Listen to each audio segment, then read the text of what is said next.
Hello everyone, welcome back to my channel. आज इस video में हम रेस्टोरेंट एक्सरे के बारे में जानने वाले हैं पूरा। इसमें हम जो anatomy indication, contraindication, patient preparation, positioning, centering और एक्सपोजर फैक्टर के बारे में पूरा जानेंगे। ठीक है, ये जो आप एक्सरे देख पा रहे हो, ये हमारे एक रिस्ट का ईपी व्यू का एक्सरे है। ओके, इसमें सबसे पहले शुरुआत करते हैं एनाटॉमी से। ठीक है, एनाटॉमी में हमें जो क्या क्या नज़र आता है, ये सबसे पहले तो हमें जो है डिस्टल रेडियस और अल्ना नज़र आता है। कार्पल बोन्स, प्रॉक्सिमल रो और डिस्टल रो नज़र आती है कार्पल बोन्स की, और रेडियो कार्पल जॉइंट नज़र आता है, अल्नर स्टेरॉयड प्रोसेस नज़र आता है, और रेडियल स्टेरॉयड प्रोसेस नज़र आता है, और हमारे मेटाकार्पल प्रोसेस नज़र आते हैं। ठीक है, ये कौन कौन से पार्ट है ये भी जान लेते हैं इसमें। ये जो आप देख पा रहे हो, ये हमारी रेडियस बोन है और ये हमारी अल्नर बोन है। ठीक है, इसकी डिस्टल और प्रॉक्सिमल से आप क्या समझ रहे हो? डिस्टल मतलब हमारी बॉडी से कितना दूर है, और प्रॉक्सिमल हमारी बॉडी से कितना पास है। जो चीज़ पास होगी हमारी बॉडी की, जो पार्ट बॉडी के हमारे पास होगा वो हमारा प्रॉक्सिमल होगा, और जो बॉडी से दूर होगा वो डिस्टल होगा। ठीक है, फॉर एग्जांपल ले लेते हैं, जैसे कि हमारी जो फिंगर्स हैं और जो हमारी एल्बो है, एल्बो हमारा जो प्रॉक्सिमल पार्ट है और जो फिंगर्स हैं हमारी वो डिस्टल पार्ट है। ठीक है, इसमें इसलिए डिस्टल रेडियस अल्ना की बात कर रहा है। इसका मतलब ये है कि जो हमारा पूरी रेडियस बोन है, इसका जो लास्ट पार्ट जो बचता है, लाइक जो हमारी कार्पल्स जॉइंट के पास जो होता है, और जो हमारा अल्ना बोन का जो हमारा लास्ट पार्ट होता है जो हमारे कार्पल बोन्स के पास होता है, वो हमारा डिस्टल रेडियस और अल्ना है। ठीक है, और इसमें जो हमारा कार्पल बोन्स की जो बात कर रहा है, ठीक है, कार्पल बोन्स की एक जो हमारी पूरी होती हैं, एक हैंड में 8 बोन्स होती हैं, और जो दूसरी हैंड में होती है वो भी 8 होती है, यानी कि टोटल पूरी हमारी कार्पल बोन्स होती है 16 होती हैं। ओके, इसमें जो कार्पल बोन्स हैं ये आप देख पा रहे हो, ये बोन्स जो हैं ये कार्पल बोन्स है। ठीक है, इधर ये कार्पल बोन्स है। ओके, कार्पल बोन्स मतलब इसमें जो दो रोज में जो डिवाइड करते हैं। ठीक है, एक होती है प्रॉक्सिमल रो, एक होती है डिस्टल रो। प्रॉक्सिमल रो जो होती है हमारे जो पास होती है हमारी बॉडी के, और डिस्टल रो हमारी बॉडी की दूर वाली जो होती है। ठीक है, इसमें जो ये आप देख पा रहे हो ना, ये वाली, ये हमारी प्रॉक्सिमल रो और ये हमारी डिस्टल रो। ओके, ठीक है, इसमें भी देख लेते हैं प्रॉक्सिमल रो और डिस्टल रो में जो कौन कौन सी बोन्स होती हैं। ठीक है, हमारा प्रॉक्सिमल रो जो हमारी बॉडी के पास वाली रो होती है, तो उसमें कौन कौन सी होती है, इसमें हमारी जो है ये आप देख पा रहे हैं, ये हमारी स्कैफोइड बोन है। ठीक है, ये हमारी लिग्नेट बोन है, ये हमारी ट्राइकोंट्रम बोन है, और ये हमारी पेसिफोम बोन है। ओके, और जो हमारी जो डिस्टल रो है उसमें कौन कौन सी है, ये जो आप बोन देख पा रहे हो, ये हमारी ट्रेपेजियम बोन है, ये हमारी ट्रेपेजॉइड बोन है, ये हमारी कैपिटेट बोन है, ये हमारी हेमेट बोन है। ओके, इधर ये लिखा हुआ भी है, आप देख सकते हो, ये जो हमारी प्रॉक्सिमल रो उसमें स्कैफोइड बोन, लिग्नेट, ट्राइकोंट्रम, पेसिफोम, और जो डिस्टल है उसमें ट्रेपेजियम, ट्रेपेजॉइड, कैपिटेट और हेमेट बोन है। ओके, उसके बाद जो हमारा इसमें नेक्स्ट टर्म ये है रेडियो कार्पल जॉइंट। ठीक है, रेडियो कार्पल जॉइंट कौन सी है, जो हमारी कार्पल बोन्स हैं। ठीक है, ये जो हमारी कार्पल बोन्स है और जो हमारा रेडियस बोन है, इन दोनों के बीच का जो जॉइंट है उसको हम रेडियो कार्पल जॉइंट बोलते हैं। ओके, इसमें लिखा हुआ joint between radius and carpal bones. ठीक है, वही हमारा रेडियो कार्पल जॉइंट होता है। और जो हमारा अल्नर स्टेरॉयड प्रोसेस है, अल्नर मतलब जो हमारा अल्ना बोन होती है ना, ये जो अल्ना बोन है, इसके जो ऊपर एक नॉच जैसा जो निकला हुआ ये दिख रहा है आपको। ठीक है, ये है हमारा अल्नर स्टेरॉयड प्रोसेस। और ऐसे ही जो इस तरफ निकला होता है हमारा जो रेडियस बोन है, उसमें भी इस तरह का ही दिख रहा है ना आपको ये एरिया, ये हमारा होता है रेडियस स्टेरॉयड प्रोसेस। ठीक है, यहाँ हालांकि टर्म लिखी हुई नहीं है, बट इतना ही हमें जानने की चीज़ है, क्योंकि यही हमें सबसे ज़्यादा हाईलाइट होता है, और तो इसी का हमने जो इसमें नाम लिखा हुआ है। ये हमारा जो है अल्नर बोन की तरफ जो होगा वो अल्नर स्टेरॉयड प्रोसेस होगा, और जो रेडियस बोन की तरफ होगा वो रेडियस स्टेरॉयड प्रोसेस होगा। और इसमें जो है नेक्स्ट टर्म है मेटाकार्पल बेसिस।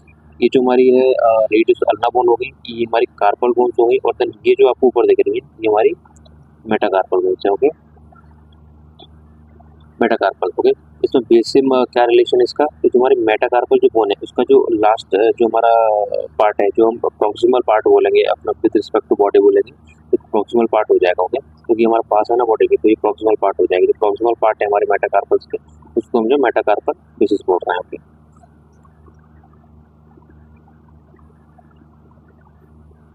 ओके, ठीक है, यहाँ पे मैंने डायग्राम डाला हुआ है, मैं आपको इसमें थोड़ा सा एक्सप्लेन कर देता हूँ।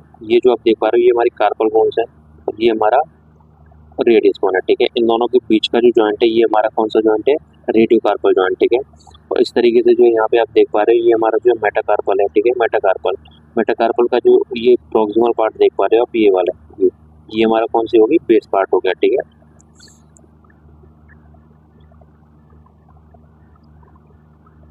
ओके, इसमें भी यही बताया हुआ है कि जो है कौन कौन सी ये बोन है इसमें। ठीक है, इसमें भी एक बार मैं आपको बता देता हूँ, ये एक्सरे में कौन कौन सी बोन आपको दिखाई दे रही है। ठीक है, ये जो आप देख पा रहे हो ये हमारा फर्स्ट मेटाकार्पल है, second metacarpal, third metacarpal, fourth and then fifth metacarpal, ठीक है। इसमें जो ये आप देख पा रहे हो ये हमारा जो है ट्रेपेजियम बोन है, ठीक है। ये हमारा जो ट्रेपेजॉइड बोन है, ये हमारा जो कैपिटेट बोन है, ये हेमेट बोन है, ठीक है। और ये जो आपको छोटा सा नजर आ रहा है ये है हमारा पेसिफोम बोन, ओके। इसमें ये जो आप देख पा रहे हो ये हमारी स्कैफोइड बोन है, ठीक है। और ये हमारी जो है ल्यूनेट बोन है, और ये जो आप देख पा रहे हो ये हमारी जो है पेसिफोम के बगल में जो बोन है ये हमारी ट्राइकोनोसोम बोन है, ठीक है। ये हमारी रेडियस बोन है, ये अल्ना बोन है, ठीक है।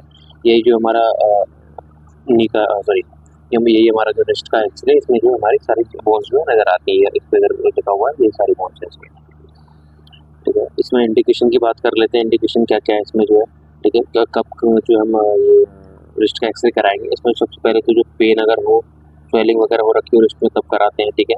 कुछ फ्रैक्चर वगैरह अगर लग रहा हो, कोई ट्रॉमा वगैरह मतलब कुछ चोट वगैरह लगी है तब कराएंगे, ठीक है। कोई डिफॉर्मिटी है, कोई जो है अगर मूवमेंट वगैरह कम हो रहा है रिस्ट में तब कराएंगे। कोई इन्फेक्शन वगैरह अगर हो रखा है तो हम कराएंगे। अगर फॉलोअप है, अगर कोई पहले जो है ट्रीटमेंट वगैरह हुआ था रिस्ट का या कुछ भी, ठीक है, तो उसका जो फॉलोअप कराने के लिए भी कराते हैं इसको जो है। अगर कोई हमें जो है बोन में ट्यूमर या सिस्ट वगैरह अगर लग रहा है ना, तो उसको देखने के लिए जो रिस्ट एक्सरे कराते हैं। कि अगर कोई फॉरेन बॉडी है, कोई चोट वगैरह लगी थी या तो कुछ भी अगर इंजरी वगैरह हुई थी, ठीक है, तो उसमें कोई फॉरेन बॉडी तो नहीं है, तो वो देखने के लिए एक्सरे कराते हैं, ठीक है। अगर सर्जरी वगैरह होनी है उससे पहले भी कराते हैं, सर्जरी हो चुकी है तो उसके बाद भी कराते हैं, ये हमारे जो इंडिकेशन होता है, ओके। अब इसमें कॉन्ट्राइंडिकेशन की बात कर लेते हैं, ठीक है। कॉन्ट्राइंडिकेशन सबसे पहले प्रेगनेंसी, ठीक है।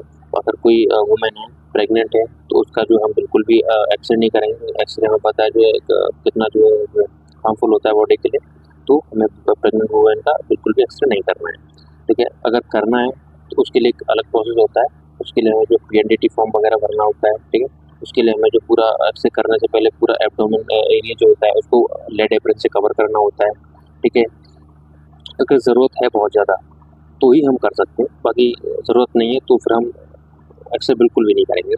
ज़रूरत है तो भी मैं बता रहा हूँ, उसके लिए पीएनडीटी फॉर्म भरते हैं और पूरा एरिया जो लेड एप्रन से कवर करते हैं, फिर हम जो एक्सरे एक्सपोज करते हैं, ओके। उसके पेशेंट अगर अनकोऑपरेटिव है, यानी कि बिल्कुल जो है स्टिल खड़ा नहीं हो पा रहा है एकदम, है ना, तो फिर हम नहीं कर पाएंगे, तो उसके लिए भी हम एक्सरे नहीं करेंगे। अगर कोई सेरेब्रल ट्रॉमा यानी बहुत ज़्यादा चोट लगी है, बहुत ज़्यादा इंजरी है पेशेंट की, है ना, तो फिर जो है नहीं कर पाएंगे हम। और लैक ऑफ मेडिकल नेसेसिटी है, यानी कि अगर ज़रूरत नहीं है पेशेंट करने की, तो फिर हम बिल्कुल नहीं करेंगे, ओके, ठीक है। पेशेंट प्रिपरेशन की बात कर लेते हैं इसमें जो है, ठीक है। सबसे पहले तो पेशेंट को जो पूरा प्रोसेस एक्सप्लेन करना है कि हम क्या करने वाले हैं, कैसे करने वाले हैं, क्या होने वाला है, ठीक है।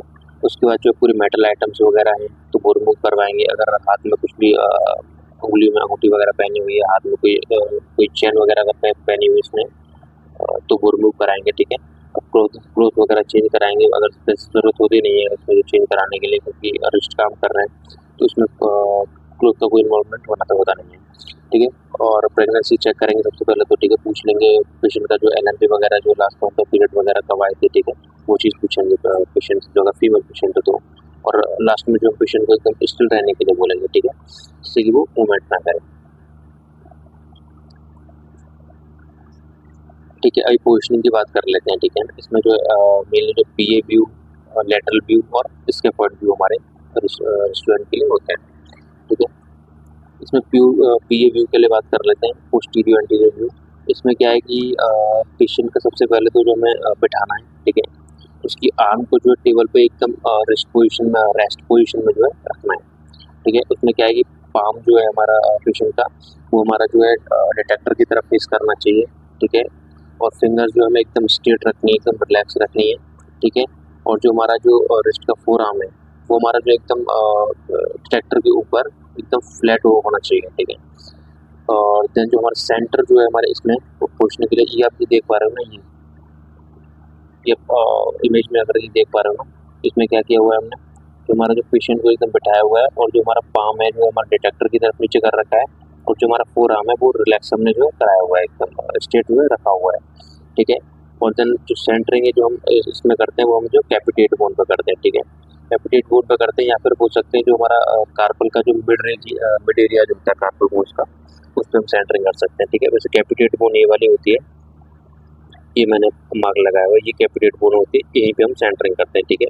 और बाकी अब जो है वैसे हम नॉर्मली पता नहीं कर सकते कि जो है कहाँ पे कैपिटेट बोन है, कैसे कहाँ पे, तो हम अंदाजे से जो है जो हमारा कार्पल बोन्स का जो एरिया होता है उसके मिड रीजन में कर देते हैं, ओके ठीक है। देन सेंटरिंग वगैरह करने के बाद हम जो एक्सपोज करते हैं और हमारी ईपी जो एक्सरे वो आ जाता है। अभी हम लेटरल पोजीशन की बात कर लेते हैं। इसमें क्या है कि हमारा जो एल्बो है उसको हम 90 डिग्री पे बेंड करेंगे, ठीक है। रिस्ट को जो है हम डिटेक्टर के ऊपर रखेंगे।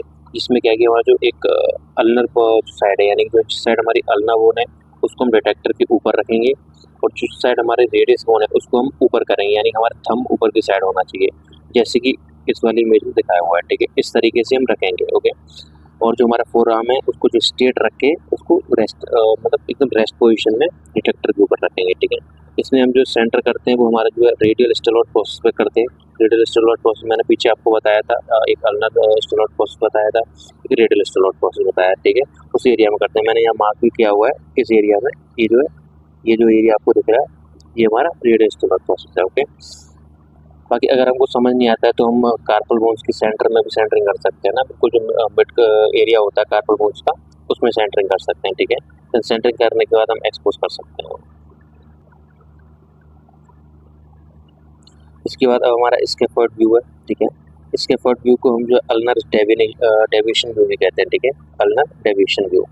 इसमें क्या करते हैं, हमें जो है जैसे एपी पोजीशन करते हैं ना, बिल्कुल सेम वैसे ही रखना है। बस इसमें क्या है ना कि हमारा जो अल्नर साइड है, साइड हमारी अल्नर बोन है, उस तरफ के लिए हमें जो अपना हैंड टर्न करना होता है, ठीक है। जैसे कि इस वाली पोजीशन में, जैसे कि इस इमेज में है, ठीक है, दिखाता हूँ आपको। ये इस इमेज में दिख रहा है ना आपको, एपी पोजीशन की तरह है बिल्कुल सेम, हैंड भी बिल्कुल उस तरह की जो है जो हमारा पाम है डिटेक्टर के ऊपर रखा हुआ है, लेकिन हमने क्या किया है, थोड़ा सा जो है ये बेंड कर दिया है। हैंड देख पा रहे हो किस तरह बेंड किया हुआ है, अल्नर साइड में बेंड किया हुआ है, ठीक है। ये जो हमारा व्यू होता है बेसिकली, इस व्यू में हम जो हम अपनी स्कैफोल्ड बोन को देखते हैं, ठीक है। स्कैफोल्ड बोन मैंने आपको बताया था, ये आपको दिख रही है बोन, ये हमारी स्कैफोल्ड बोन है ना।